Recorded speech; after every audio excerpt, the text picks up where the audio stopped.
2014년에 이미 시작됐다. 2014년 2월 크림반도 병합이 시작이었습니다. 8년 뒤 전면 전쟁이 됐습니다. 단순한 영토 분쟁이 아닙니다. 구소련 붕괴 이후 30년간 쌓인 지정학적 갈등이 폭발한 것입니다. 오늘은 이 전쟁이 어디서 시작됐고 왜 멈추지 않는지 따라가 보겠습니다. 소련 붕괴가 남긴 것들. 우크라이나는 러시아의 가장 아픈 곳이었다. 규가 88년 기독교를 받아들인 키이우 루시는 러시아와 우크라이나, 벨라루스 문명의 공통기원입니다. 러시아인들에게 우크라이나는 단순한 이웃나라가 아니라 우리 민족의 일부라는 역사적 감정이 있습니다. 1991년 소련이 붕괴되면서 우크라이나는 독립했습니다. 핵무기를 보유했지만 1994년 부다페스트 양해각서를 통해 핵을 포기하는 대신 미국과 영국, 러시아로부터 영토 주권을 보장받았습니다. 러시아는 이 약속을 훗날 스스로 깼습니다. 푸틴은 2021년 에세이에서 러시아인과 우크라이나인은 하나의 민족이라고 주장했는데 우크라이나인들은 이 주장을 역사 왜곡으로 거부합니다. 2014년에 이미 시작됐다. 2022년은 확전이었다. 2004년 오렌지 영nen에서 우크라이나 민중은 친러 정권을 뒤집었습니다. 대선 부정 의혹에 맞서 수십만 시민이 거리로 나왔고 친서방 빅토르 유셴코가 대통령이 됐습니다. 러시아에게 이것은 충격이었습니다. 구소련 국가가 민주주의로 서방을 선택할 수 있다는 사실이었습니다. 러시아는 이후 우크라이나 정치에 더 강하게 개입했습니다. 2014년 2월에는 유로마이단 혁명이 일어났습니다. 2013년 야누코비치 대통령이 EU 연합협정을 돌연 거부하고 러시아에 접근하자 우크라이나 시민들이 대규모 시위를 벌였고 2014년 2월 야누코비치가 러시아로 도주했습니다. 러시아는 이것을 서방이 조종한 쿠데타로 규정했는데 이것이 크림반도 침공의 직접적 계기가 됐습니다. 2014년 3월에는 크림 병합이 이루어졌습니다. 막 없는 러시아 특수부대, 이른바 녹색 인간들이 크림반도 공항과 주요 시설을 점령했습니다.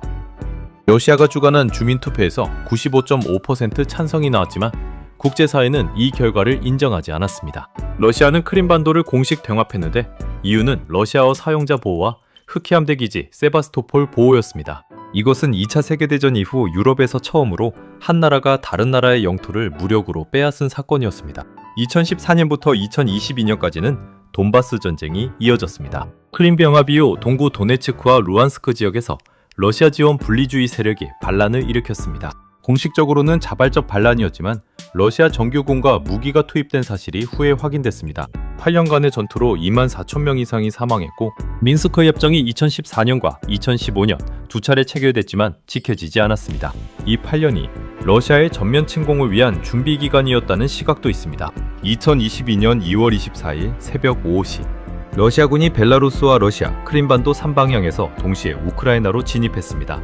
러시아 역사상 최대 규모의 왜곡 침공이었습니다. 푸틴은 비나치화와 비무장화를 명목으로 내세웠습니다. 서방 분석가들은 수일 내 키이우 함락을 예상했지만 우크라이나군이 버텼고 예상된 단기전이 장기전으로 바뀌었습니다. 러시아군은 키이우 포위 실패 후 동부와 남부로 전선을 집중했고 부차 학살 등 민간인 피해가 전 세계를 충격에 빠뜨렸습니다. 2025년부터는 협상 국면입니다. 트럼프 재취임 후 우크라이나 전쟁 종식을 최우선 의제로 내세웠고 미국이 일시적으로 군사와 정보 지원을 중단해 우크라이나에 압박을 가했습니다.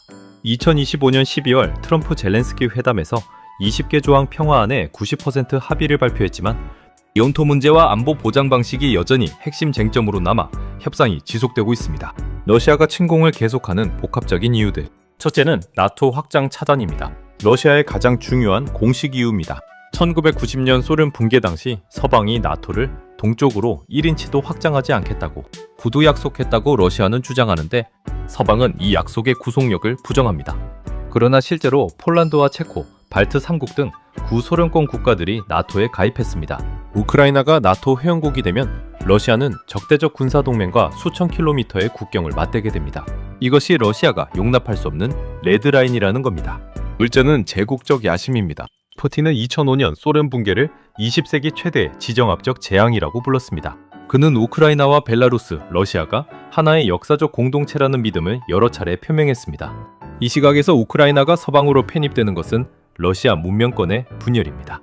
비판자들은 이것을 21세기의 제국주의 논리라고 부르고 우크라이나인들은 자신들이 분명히 다른 정체성을 가진 독립된 민족임을 강조합니다. 셋째는 크림반도의 군사 전략적 가치입니다. 크림반도 세바스토폴에는 러시아 흑해함대가 주둔해 있습니다. 이 항구는 겨울에도 얼지 않는 러시아의 유일한 따뜻한 바다. 해군 기지 중 하나입니다. 우크라이나가 친서방 정권이 됐을 때 세바스토폴 기지 임차 계약이 위험해졌고, 러시아에게 크림반도 병합은 흑해 군사력을 유지하기 위한 전략적 필수 행동이었습니다. 넷째는 러시아어 주민 보호라는 명목입니다. 돈바스 동부 지역과 크림반도에는 러시아어를 주로 사용하는 주민들이 많습니다. 러시아는 우크라이나 정부가 이들을 차별한다고 주장하며 보호를 침공 이유로 내세웠습니다. 그러나 비판자들은 이것이 침공을 정당화하기 위해 인위적으로 부풀려진 이유라고 봅니다. 언어와 민족 문제를 무력 침공의 명분으로 사용하는 방식은 2008년 조지아에서도 반복됐습니다. 다섯째는 국내 정치입니다. 2011년부터 2012년까지 러시아에서 반푸틴 시위가 대규모로 발생했는데 2014년 크림반도 병합 이후 푸틴의 지지율이 급등했습니다. 국내 경제 침체와 정치적 불만이 있을 때 외부의 적을 만들고 민족적 결집을 호소하는 방식이 역사적으로 효과적이었습니다. 전쟁은 러시아 국내에서 이의를 제기하기 어렵게 만드는 정치적 도구이기도 합니다. 같은 사건을 완전히 다르게 본다. 이 전쟁을 바라보는 시각은 진영에 따라 완전히 다릅니다. 러시아의 시각에서는 이것이 방어적 행동이고 서방이 먼저 선을 넘었다고 봅니다. 나토가 약속을 어기고 동쪽으로 확장했고 우크라이나의 나토 가입은 실존적 안보 위협이며 유로마이단은 서방이 조종한 쿠데타이고 동부 러시아어 주민들을 보호해야 하며 러시아와 우크라이나는 역사적으로 하나의 민족이라는 겁니다. 우크라이나와 서방의 시각에서는 이것이 제국주의적 침략이고 국제법 위반입니다. 네토 가입은 각국의 주권적 선택이고 1994년 부다페스트 각서를 러시아가 위반해 영토 보장 약속을 파기했으며 유로마이단은 자국민의 민주주의 혁명이었고 우크라이나는 독립된 정체성의 주권국가이며 이것은 21세기의 영토 정복 전쟁이라는 겁니다. 2025년부터 2026년 현재 상황. 트럼프 중재로 평화협상이 진행 중이지만 20개 조항 중 90%를 합의했음에도 핵심 쟁점은 남아있습니다. 2025년 트럼프 재취임 후 우크라이나 전쟁 종식을 최우선 과제로 삼았고 미국이 한때 군사와 정보 지원을 중단해 우크라이나를 협상 테이블로 압박했습니다.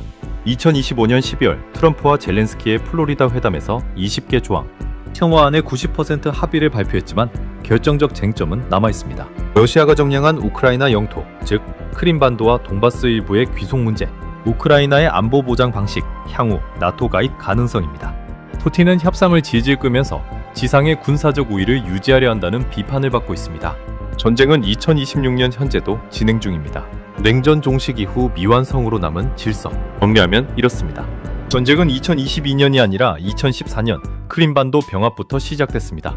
2022년 2월 24일은 8년간의 갈등이 전면전으로 확대된 것뿐입니다. 러시아의 공식적인 이유는 나토 확장 차단과 러시아어 주민 보호, 비나치화였지만 모두 국제사회에서 침공의 정당한 이유로 인정받지 못했습니다. 실질적인 이유로는 구소련 영향권 유지와 흑해 군사기지 확보, 우크라이나의 서방 편입 차단, 제국적 역사 감정, 국내 정치 결집이 꼽힙니다. 이 전쟁의 본질은 냉전 종식 이후 미완성으로 남은 유럽 안보 질서가 폭발한 것입니다. 한 나라의 주권과 자기결정권, 그리고 강대국의 세력권, 논리가 충돌하는 21세기 최대의 지정학적 사건이라고 할 수 있습니다. 오늘 이야기가 흥미로우셨다면 구독과 좋아요 부탁드립니다. 다음 이야기에서 또 만나요.